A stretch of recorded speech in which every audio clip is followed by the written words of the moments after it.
Good afternoon, students. Today we are here with another topic of SST class 10th Geography chapter 1st. Chapter name is Resources and Development. Resources and Development का ही topic है आज हमारा land digression and conservation. Land digression और conservation जो topic है उसको आज हम कंप्लीट करेंगे कि लैंड डिग्रेशन क्या है और लैंड कंजर्वेशन क्या है. But before starting the topic, जो प्रीवियस वीडियो के पॉइंट्स हैं वो मैं आपको थोड़े से बताना चाहूँगी. हमने लैंड यूटिलाइजेशन टॉपिक किया था प्रीवियस वीडियो में कि लैंड का यूटिलाइजेशन इंडिया में किस तरीके से है. उसमें हमने काफ़ी टॉपिक जो पढ़े थे, जिसमें हमने पढ़ा था कि बैरन और वेस्ट लैंड पढ़ा था, कल्टिवेटेड एरिया पढ़ा था इंडिया में, fallow current fallow land, net sown area. ये टॉपिक हमने क्लियर किए थे कि लैंड का इंडिया में यूटिलाइजेशन किस तरीके से है, यानी कितना एरिया ऐसा है इंडिया में जिसको कि करेक्ट एरिया है, जो जिसको एक तरह से कल्टीवेटेड किया जाता है, कितना ऐसा एरिया है जो वेस्ट और बैरन एक तरह से बिल्कुल बंजर पड़ा है, और कितना एरिया ऐसा है इंडिया में, कितना लैंड यूटिलाइजेशन ऐसा है जो जैसे कुछ टाइम के लिए उसको छोड़ दिया गया है. जैसे मैंने आपको बताया था करंट फैलो लैंड की, जैसे 1 और 2 ईयर के लिए उसको छोड़ दिया है ताकि वो अपने जो फर्टिलिटी है उसको गेन कर सके. आफ्टर दैट उस पर जो क्रॉपिंग मेथड है वो किया जा सकता है. तो लैंड यूटिलाइजेशन के बाद एक छोटा सा टॉपिक है आपकी बुक में, लैंड का pattern, land pattern in India दिया हुआ है. वो टॉपिक मैं अभी आपको यहाँ से स्किप करा रही हूँ इसमें से, क्योंकि वो एक उसमें जो वो एक फैक्चुअल टॉपिक है, उसमें कुछ फैक्ट लिखे हुए हैं और जो बुक्स है उसके अकॉर्डिंग किसी बुक में वो कुछ लिखा है क्योंकि वो ईयर के अकॉर्डिंग दिया हुआ है. तो वो टॉपिक मैं आपको बाद में करा दूंगी क्योंकि वो बिल्कुल ही छोटा सा है और उसमें एक पाई चार्ट बना हुआ है. बस उसमें यही बताया गया है कि इंडिया में जो लैंड पैटर्न है वो किस किस तरीके से है, कितना फॉरेस्ट एरिया है, कितना बैरन लैंड है, कितना नेट सोन एरिया. वो टॉपिक है आपका.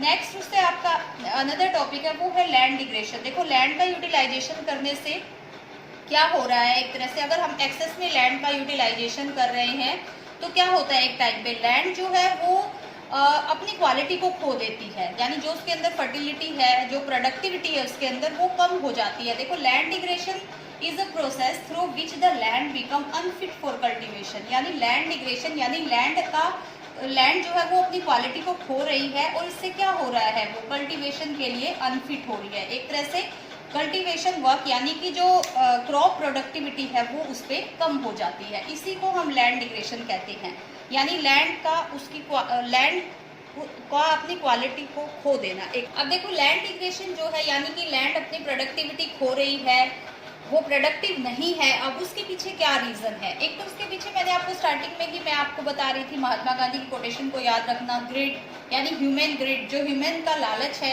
इंसान का कि एक्सेस में प्रोडक्टिविटी को गेन करे वो लैंड से, तो वो इसका रीज़न है उसके पीछे. इससे क्या होता है, ह्यूमन एक्टिविटी है, क्योंकि ह्यूमन ग्रिड को फुलफिल करने के लिए वो ऐसी एक्टिविटी कर रहा है जिसकी वजह से लैंड डिग्रेड हो रही है, कंटिन्यूसली हो रही है. इंडिया में 130 मिलियन हेक्टेयर्स एरिया ऐसा हो चुका है जो डिग्रेड हो चुका है, एक तरह से डिग्रेडेड लैंड है इंडिया में 130 मिलियन हेक्टेयर एरिया. अब देखो इसमें हम इसको डिवाइड भी कर सकते हैं. जैसे इंडिया में जो 20% एरिया है वो एक तरह से फॉरेस्ट एरिया है जो डिग्रेड हो चुका है, जो फॉरेस्ट एरिया.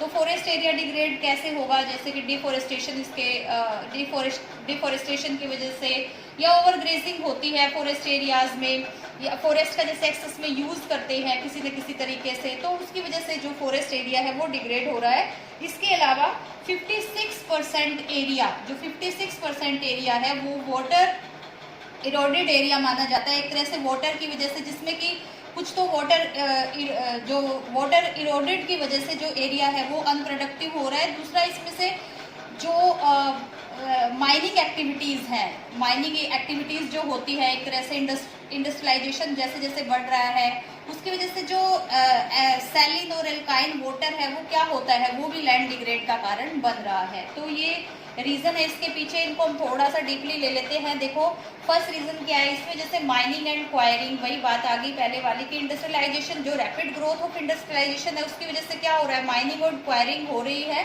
और इससे काफ़ी सारा एरिया जो लैंड है एक तरह से वो डिग्रेड होती जा रही है, क्योंकि ह्यूमन नीड जो है जो ह्यूमन है वो अपनी नीड्स को सेटिस्फाई करने के लिए एक्सेस में माइनिंग और क्वायरिंग कर रहा है, यानी ज़्यादा से ज़्यादा मिनरल्स को गेन करना तो हमारा जो मोस्टली जो प्लेट्यूज एरिया है, जैसे झारखंड है, मध्य प्रदेश है, इसके अलावा छत्तीसगढ़, उड़ीसा के कुछ पार्ट्स हैं, वहाँ पे एक्सेस में माइनिंग होती है, जिसकी वजह से लैंड वहाँ की बिल्कुल पूरी तरह से एक तरह से डिग्रेड हो चुकी है, यानी कि वो बिल्कुल उपजाऊहीन हो चुकी है, उसमें से प्रोडक्टिविटी नहीं की जा सकती।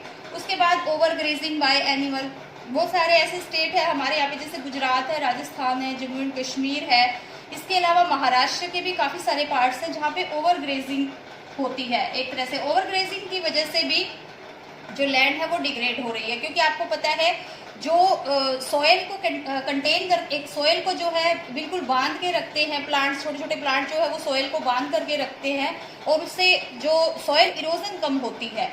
जब सॉयल इरोजन कम होगी तो हमारी लैंड ऑब्वियस है वो प्रोडक्टिव बनी रहेगी, लेकिन जब ओवर ग्रेजिंग ज़्यादा हो जाएगी तो क्या होगा, एक तरह से लैंड जो है वो अपनी फर्टिलिटी को कम कर देगी, यानी खत्म हो जाएगी उसकी फर्टिलिटी।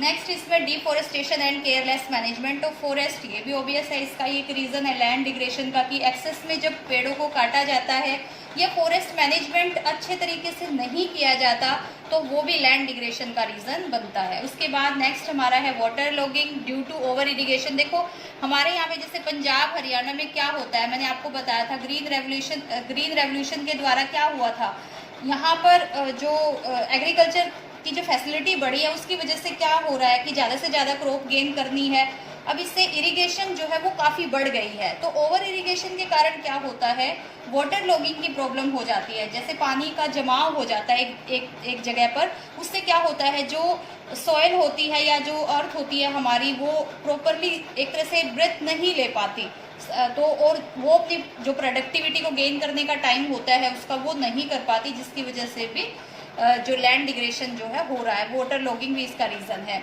उसके बाद मिनरल प्रोसेसिंग लाइम, अब देखो ये भी एक रीज़न है, जैसे मिनरल प्रोसेसिंग होती है, जैसे लाइमस्टोन से हम सीमेंट बना रहे हैं, या जो सोप इंडस्ट्री है साबुन बनाया जा रहा है, या और भी कोई ऐसा मटेरियल बनाया जा रहा है जैसे पाउडर बनाए जा रहे हैं, या तो इससे क्या होता है एक्सेस में डस्ट होती है, जब एक्सेस में डस्ट होती है तो वो क्या होता है अर्थ की सरफेस पे जम जाती है, इससे क्या होता है जो वाटर है वो इकट्ठा हो जाता है वहाँ पर, और एक सैलिन और एल्काइन जो होती है सिचुएशन, वो इस तरीके का वाटर वहाँ पे जम जाता है, जिससे क्या होता है जो लैंड है वो डिग्रेड हो जाती है, क्योंकि पानी जो है वो नीचे जा ही नहीं पाता, क्योंकि एक्सेस में डस्ट उसके ऊपर जमी हुई है।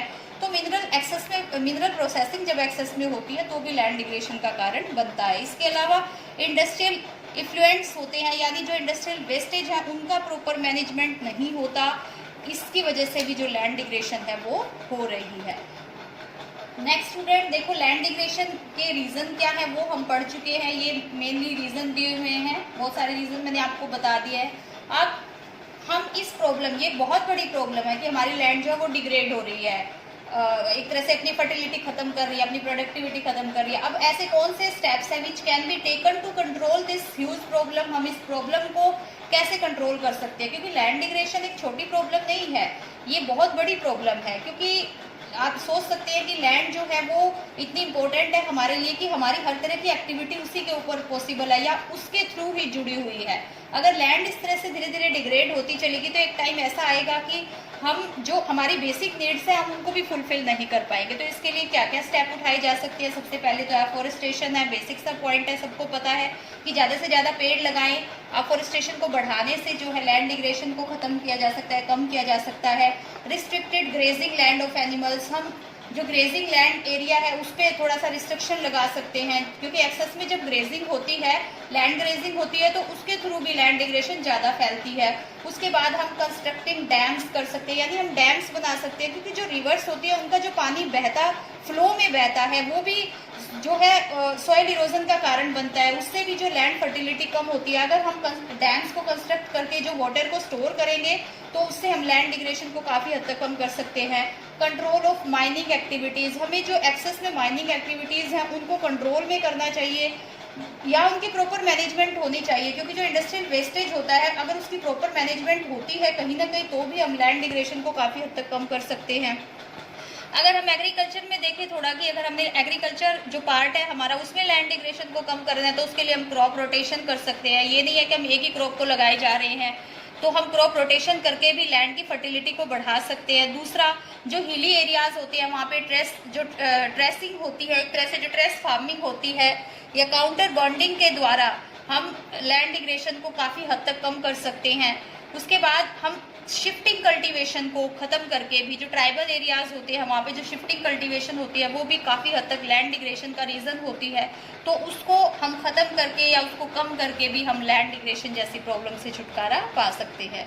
तो आज का यही टॉपिक है आपका कि लैंड डिग्रेडेशन और उसका कंजर्वेशन। लैंड डिग्रेडेशन के ये रीजंस हैं, सारे आपकी बुक में प्रॉपरली दिए हुए हैं। उसके बाद हम लैंड डिग्रेडेशन को कम कैसे कर सकते हैं, ये वो स्टेप्स हैं जिनके थ्रू हम लैंड डिग्रेडेशन को कम कर सकते हैं या ख़त्म कर सकते हैं। आज आपको इस चैप्टर के मैं क्वेश्चंस दे रही हूँ। मैंने पहले कुछ वेरी शॉर्ट दिए थे, लेकिन आज मैं आपको स्टार्ट कर रही हूँ जो लॉन्ग क्वेश्चन है वहाँ से 3 या 4 क्वेश्चन आपको हर वीडियो में मिलेंगे जो आपने अपनी नोटबुक में राइट करने हैं, प्लस उनको लर्न भी करना है। और हर पर्टिकुलर टॉपिक को जब भी आप राइट कर रहे हो उसकी वीडियो जो आपको दी जा रही है, प्रोवाइड हो रही है, आप स्टूडेंट्स उनको ध्यान से सुनिए। ये बहुत वैल्यूएबल है आपके लिए और आपका सिलेबस काफ़ी हद तक इससे कवर हो रहा है। तो आपकी असाइनमेंट ये है स्टूडेंट्स। फर्स्ट क्वेश्चन है ये, what is the importance of natural resources, why is it necessary to conserve them. यानी नेचुरल रिसोर्स की क्या इंपॉर्टेंस है और हम उनको कैसे कंजर्व कर सकते हैं। ये कंजर्व के पॉइंट है कि हम ऐसे कंजर्व कर सकते हैं।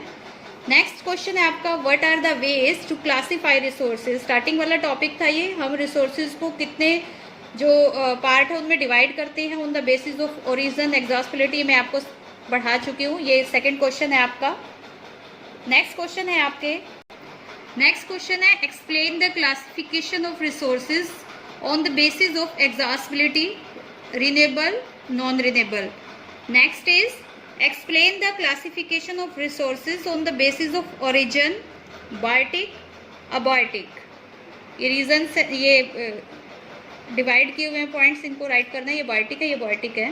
Next is explain the classification of resource on the basis of ownership, individual resource, community, national or international. And last one is explain the classification of resource on the basis of the status of development. First is potential, second is developed resource, third one is stock, and fourth is reserves. आपके 5 question है, you have to write in your notebook. Thank you so much.